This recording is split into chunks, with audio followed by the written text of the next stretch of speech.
Welcome to my YouTube channel Delta Success Point. आज जो हम लोग चर्चा करने वाले हैं वो साइंस का 12 मतलब 12वां पार्ट होगा। इससे पहले 11 पार्ट तक वीडियो आप साइंस का डला चुका है, प्लेलिस्ट में जाके आप देख सकते हैं। ये आपके एग्ज़ाम जितने भी कॉम्पिटिटिव एग्ज़ाम आने वाले हैं उसके लिए काफ़ी इम्पोर्टेंट होंगे। ऑब्जेक्टिव क्वेश्चन है, इसको बारीकी से देखिए और वीडियो आपको अच्छा लगे तो वीडियो को लाइक शेयर सब्सक्राइब ज़रूर कर ले और बेल आइकन को दबा दें ताकि नोटिफिकेशन आपको मिल सके। आइए तो वीडियो को स्टार्ट करते हैं। पहला जो आपके सामने प्रश्न है साइंस का वो है, जब किसी छड़ को चमड़े से रगड़ा जाता है तो छड़ का कौन सा आवेश होगा। मतलब अगर छड़ को अगर किसी चमड़े से रगड़ा जाता है तो उस पर कौन सा आवेश हो जाएगा। तो इसका जो आंसर हो जाएगा वो हो जाएगा धन आवेश। कौन सा आवेश हो जाएगा? धन आवेश। ऑप्शन नंबर क्या हो जाएगा? बी। इसका आंसर हो जाएगा धन आवेश। ठीक है, आइए हम लोग दूसरा प्रश्न देखते हैं। दूसरा जो प्रश्न है वो है, न्यूटन गति के नियमों के अनुसार निम्न में से कौन सा कथन सत्य है। अब न्यूटन गति के नियम के अनुसार कौन सा कथन सत्य है? प्रथम नियम से बल की परिभाषा ज्ञात होती है, उपयुक्त सभी। डी में तृतीय नियम से समय संरक्षण सिद्धांत का प्रतिपादन होता है और डी में द्वितीय नियम से बल की परिभाषा ज्ञात होती है। तो इसका हो जाएगा ऑप्शन नंबर डी, बल द्वितीय नियम से क्या होती है? बल की परिभाषा ज्ञात होती है। ठीक है, तो इसका हो जाएगा ऑप्शन नंबर क्या हो जाएगा? डी हो जाएगा। आइए हम लोग तीसरे प्रश्न में बढ़ते हैं। तीसरा जो प्रश्न है वो है, बादलों में तरित का प्रकाश पहले दिखाई देता है उसके बाद गड़गड़ाहट की आवाज़ सुनाई देती, क्यों? ठिकाने का अर्थ, अगर बादल गरजते हैं तो उसमें पहले हमको जो लाइट है उसका वो दिखाई देता है, ठीक है, और उसके बाद हमको ध्वनि सुनाई देती है। तो इसका कारण क्या है? तो इसका जो आंसर हो जाएगा ऑप्शन नंबर डी, ध्वनि का वेग प्रकाश के वेग से कम होता है। कहने का अर्थ हुआ ध्वनि का वेग ज़्यादा होता है और प्रकाश का वेग कम होता है। इस कारण से प्रकाश पहले दिखाई दे देती है और ध्वनि बाद में सुनाई देती है, लेकिन दोनों क्रिया एक साथ होती है। इसका ऑप्शन नंबर क्या हो जाएगा? डी हो जाएगा। आइए चौथा प्रश्न देखते हैं। चौथा जो प्रश्न है वो है, पौधे के आंतरिक संरचना का अध्ययन कहलाता है। और पौधे के आंतरिक संरचना का जो अध्ययन है वो क्या कहलाता है? तो शारीरिक कहलाता है। इसका जो आंसर हो जाएगा 4 का हो जाएगा शारीरिक। ऑप्शन नंबर क्या हो जाएगा? ए हो जाएगा। पांचवा प्रश्न देखते हैं। पांचवा जो प्रश्न है, किसी वस्तु को गर्म होने का विश्वसनीय मापक है। अगर किसी वस्तु को गर्म होता है तो उसका विश्वसनीय मापक क्या है? मतलब किस में मापते हैं? तो उसको तापमान क्या बोलते हैं? तो तापमान से मापते हैं। तो इसका ऑप्शन नंबर क्या हो जाएगा? डी हो जाएगा। आइए हम लोग अगला प्रश्न देखते हैं। छठा जो प्रश्न है वो है, ऑक्सीकरण वह प्रक्रिया है जिसमें तत्व की संयोजकता क्या होती है। तो ऑक्सीकरण ऐसी प्रक्रिया जिसमें तत्व की संयोजकता जो होती है क्या हो जाती है? तो ऑक्सीकरण की क्रिया में तत्व की जो संयोजकता है वो क्या हो जाती है? बढ़ जाती है। और यही अपकरण हो जाएगा तो तत्व की संयोजकता क्या हो जाएगी? घट जाएगी। तो इसका आंसर हो जाएगा ऑप्शन नंबर क्या हो जाएगा? बी, बढ़ जाती है। आइए सातवां प्रश्न देखते हैं। सातवां जो प्रश्न है वो, भारी जल एक प्रकार का है। भारी जल एक प्रकार का क्या है? तो इसका जो आंसर है 7 का वो है ऑप्शन नंबर बी, मंदक। किसका है? तो मंदक है भारी जल। तो इसका हो जाएगा ऑप्शन नंबर क्या हो जाएगा? बी। नाभिकीय रिएक्टर में मंदक के रूप में हम लोग भी भारी जल का उपयोग करते हैं। चलिए आइए अगला प्रश्न देखते हैं। चंद्रमा पर वायुमंडल न होने के कारण, मतलब चंद्रमा पर वायुमंडल न होने का कारण क्या है? तो इसका आंसर है पलायन वेग। क्या है? पलायन वेग। चंद्रमा पर वायुमंडल न होने के कारण है पलायन वेग। तो इसका ऑप्शन हो जाएगा ऑप्शन नंबर क्या हो जाएगा? डी, 8 का पलायन वेग। अगला प्रश्न है वो है, क्लोरोफिल बी किसमें अनुपस्थित होता है। क्लोरोफिल जो बी है वो किसमें अनुपस्थित होता है? तो होता है प्रकाश संश्लेषणी यूके रियोट्स में। किसमें होता है? प्रकाश संश्लेषणी यूके रियोट्स में क्या होता है? अनुपस्थित होता है। इसका हो जाएगा ऑप्शन नंबर डी हो जाएगा। आइए हम लोग अगला प्रश्न देखते हैं। दसवां जो प्रश्न है वो है, ऑक्सीकरण प्रक्रिया में विद्युत ऋणात्मकता तत्व या समूह के अनुपात में होता है। ऑक्सीकरण जो प्रक्रिया होता है उसमें विद्युत ऋणात्मकता तत्व या समूह का अनुपात क्या होता है?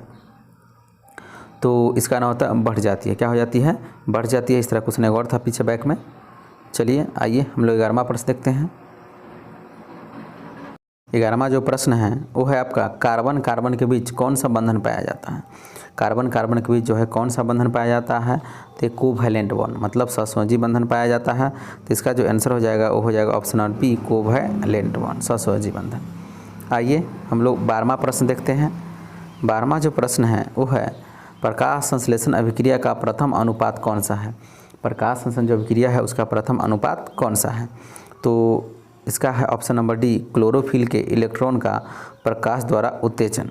इसका क्या हो जाएगा, क्लोरोफिल के इलेक्ट्रॉन का प्रकाश द्वारा उत्तेजन हो जाएगा, ऑप्शन नंबर डी हो जाएगा। भैया 13वां प्रश्न देखते हैं। 13वां जो प्रश्न है पहला कंप्यूटर बना, पहला कंप्यूटर कौन है जो बना, तो इसका जो 13 का आंसर है वो ऑप्शन नंबर सी, अबेकस के हैं। अबेकस पहला कंप्यूटर है जो बना था। अगला जो प्रश्न है 14वां प्रश्न आपके है अक्षर अथवा ड के विस्तृत रूप जैसा दिखाई देने वाला तारामंडल कौन है। अक्षर अथवा ड के जैसा विस्तृत रूप से दिखाई देने वाला तारामंडल कौन है, तो इसका है ऑप्शन नंबर बी, कैसियोपिया। क्या है, कैसियोपिया है जो अक्षर या ड की तरह आकृति में दिखाई देता है, तो इसका ऑप्शन हो जाएगा ऑप्शन नंबर बी हो जाएगा। आइए अगला प्रश्न देखते हैं। अगला जो प्रश्न है ठोस कपूर से कपूर वाष्प बनने की प्रक्रिया को कहते हैं। ठोस कपूर से कपूर वाष्प बनने की प्रक्रिया को हम लोग क्या बोलते हैं, तो 15 का जो आंसर है ऑप्शन नंबर ए हो जाएगा, ऊर्ध्वपातन। क्या हो जाएगा, ऊर्ध्वपातन। ठीक है, आइए अगला प्रश्न देखते हैं। 16वां जो प्रश्न है वो है निम्न में से किसकी रिपोर्ट तरंगों के रूप में प्रदर्शित की जाती है। मतलब किसकी रिपोर्ट है जो तरंगों के रूप में क्या प्रदर्शित की जाती है, तो ये क्या आती है, ईसीजी और ईईजी। क्या किया जाते हैं, ईसीजी और ईईजी। एक मस्तिष्क का है एक हृदय का है, तो दोनों किया जाता है तरंग के रूप में प्रदर्शित, तो इसका ऑप्शन बढ़ जाएगा सी। अगला प्रश्न देखते हैं 17वां, किसी ठोस पदार्थ के एकांक द्रव्यमान को उसके गलनांक पर उसके ठोस से द्रव में बदलने के लिए आवश्यक ऊष्मा को क्या कहते हैं, तो इसको बोलते हैं ठोस के गलन की गुप्त ऊष्मा। क्या बोलते हैं, ठोस के गलन की गुप्त ऊष्मा बोलते हैं, तो ये हो जाएगा ऑप्शन नंबर बी हो जाएगा इसका आंसर। आइए हम लोग अगला प्रश्न देखते हैं। 18वां जो प्रश्न है वो है सोनोग्राफी में है। सोनोग्राफी में क्या है, अंतरिक्ष अंगों से उत्पन्न पराध्वनिक मशीनों पर प्रतिबिंब बनाती है। सोनोग्राफी मशीन से निकलने किरणों का अंतरिक्ष अंगों से निकलने प्रतिबिंब बनाती है। ठीक है, तो इसका जो आंसर हो जाएगा वो हो जाएगा option number D, sonograph machine द्वारा उत्पन्न पराध्वनिक आंतरिक अंगों से टकराकर वापस मशीन में प्रतिबिंबित होता है। आइए 19वां प्रश्न देखते हैं। 19वां जो प्रश्न है वो है धूमकेतु परिक्रमा करते हैं। धूमकेतु जो है किसकी परिक्रमा करते हैं, तो इसका आंसर हो जाएगा 19 का हो जाएगा ए, सूर्य की परिक्रमा। किस परिक्रमा करते हैं, तो सूर्य की परिक्रमा करते हैं धूमकेतु। आइए अगला प्रश्न देखते हैं 20वां जो प्रश्न है वो है आनुवांशिक इंजीनियरिंग के द्वारा किसी मानव प्रोटीन को जीवाणुओं के भीतर पैदा कराया जाता है क्योंकि, तो इसका जो आंसर हो जाएगा ऑप्शन नंबर डी, आनुवांशिक कूट सर्वात्रिक होता है। क्या होता है, आनुवांशिक कूट क्या होता है, सर्वात्रिक होता है, इसलिए इसको जीवाणुओं के भीतर पैदा कराया जाता है। आइए हम लोग 21वां प्रश्न देखते हैं। 21वां जो प्रश्न है वो है आधुनिक कंप्यूटर का जनक किसे कहा जाता है। जो कंप्यूटर उसका जनक किसे कहा जाता है, कहा जाता है चार्ल्स बेबेज को कहा जाता है। तो इसका ऑप्शन जो हो जाएगा ऑप्शन नंबर क्या हो जाएगा बी, चार्ल्स बेबेज हो जाएगा। ठीक है, आइए अगला प्रश्न देखते हैं। अगला जो प्रश्न है वो है कृत्रिम नक्षोभ मंडल में अवलोकन करते हैं। कृत्रिम नक्षोभ मंडल में अवलोकन करते हैं, कौन अवलोकन करते हैं, तो इसका जो आंसर 22 का हो जाएगा ए, तारों तारामंडल एवं ग्रहों का। तारे तारामंडल एवं ग्रहों का ऑप्शन नंबर हो जाएगा ए। आइए अगला प्रश्न देखते हैं 23वां जो प्रश्न है साधारणतया ठोसों में ऊष्मा का स्थानांतरण होता है। ठोस में ऊष्मा का जो स्थानांतरण है किसके द्वारा होता है या किस माध्यम से होता है, तो इसका आंसर हो जाएगा ऑप्शन नंबर हो जाएगा सी, संचरण के द्वारा। किसके द्वारा होता है, संचरण के द्वारा ठोसों में ऊष्मा का स्थानांतरण होता है।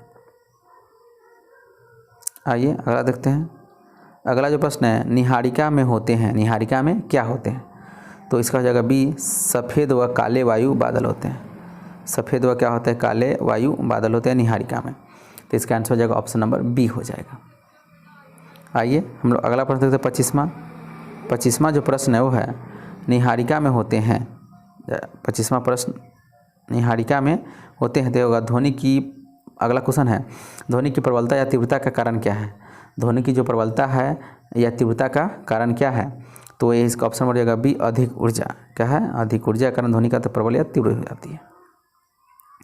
आइए हम लोग 26वां प्रश्न देखते हैं। 26वां जो प्रश्न है वो है आरबीसी सिकुड़कर हंसियाकार हो जाती है। हंसिया मतलब हंसी का आकार का हो जाता है। यह रोग किस में होता है, मतलब किस रोग में होता है? तो 26 का हो जाएगा ऑप्शन नंबर सी, एक प्रकार का एनीमिया है। क्या है? एक प्रकार एनीमिया है। तो ऑप्शन नंबर का हो जाएगा इसका सी हो जाएगा। आइए हम लोग 27वां प्रश्न देखते हैं। 27वां जो प्रश्न है आयाम का एसआई मात्रक क्या है? आयाम का जो एसआई मात्रक क्या है? तो मीटर है। क्या है? मीटर है। आयाम का एसआई मात्रक क्या है? मीटर है। तो इसका आंसर हो जाएगा ऑप्शन नंबर डी, मीटर। अगला जो प्रश्न है वो है सीडी का पूरा नाम क्या है? सीडी जो आता है उसका पूरा नाम क्या है? तो ये है कॉम्पैक्ट डिस्क। क्या है? कॉम्पैक्ट डिस्क है। ऑप्शन नंबर क्या हो जाएगा? ए। सीडी का पूरा नाम कॉम्पैक्ट डिस्क हो जाएगा। आइए हम लोग अगला प्रश्न देखते हैं। अगला जो प्रश्न है वो है जीन प्रारूप शब्द का उपयोग किसकी अनुवांशिकता रचना को व्यक्त करने में करिए। जीन जो प्रारूप शब्द का उपयोग किसकी अनुवांशिकता की रचना को व्यक्त करने में किया जाता है? तो ये है आपको ऑप्शन नंबर ए, एक जीव की। क्या है? तो एक जीव इसका आंसर हो जाएगा। आइए हम लोग 30वां प्रश्न देखते हैं। 30वां जो प्रश्न है वो है धारा की इकाई क्या है? तो धारा की इकाई है एम्पियर, मतलब विद्युत धारा की इकाई क्या है? तो यह है एम्पियर। तो दोस्तों ये रहे साइंस के पार्ट 12 के जितने भी इम्पोर्टेंट साइंस है वो रहे। अब हम लोग नेक्स्ट वीडियो में 13 के साथ मिलेंगे साइंस। वीडियो देखें और वीडियो आपको अच्छा लगे तो वीडियो को लाइक सब्सक्राइब जरूर कर लें और बेल आइकन को दबा दें ताकि नोटिफिकेशन आपको मिल सके। ओके दोस्तों, जय हिंद।